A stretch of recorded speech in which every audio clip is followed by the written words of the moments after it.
Heater exchange broken in this furnace. We have oxycarbonate inside house. Not crazy, but little. And this year we really feel this oxycarbonate. What's going on? Really? New furnace, 2015, just make it. Heater exchange looks good, totally good. But if you just check it, oh, down have other radiator, and here have plastic. And what's going on? On the factory,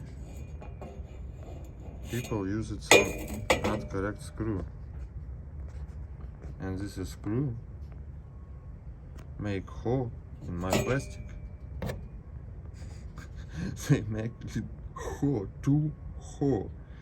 Then it's supposed to be used small screw, but right now they use a big screw. I'm just check it for sure. It's have hole inside. It's totally connect to plastic. It's have vibration, everything, and make hole. And this is one screw and other screw.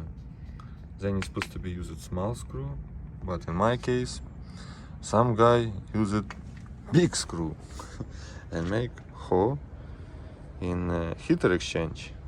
It's what's up. Just two little holes.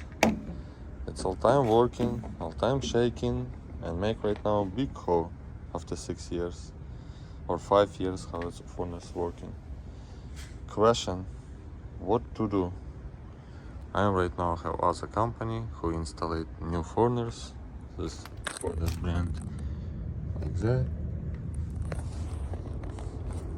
It's factory problem, and I don't know what to do. What to do with device for $6,000. Thank you, everyone. RHEEM.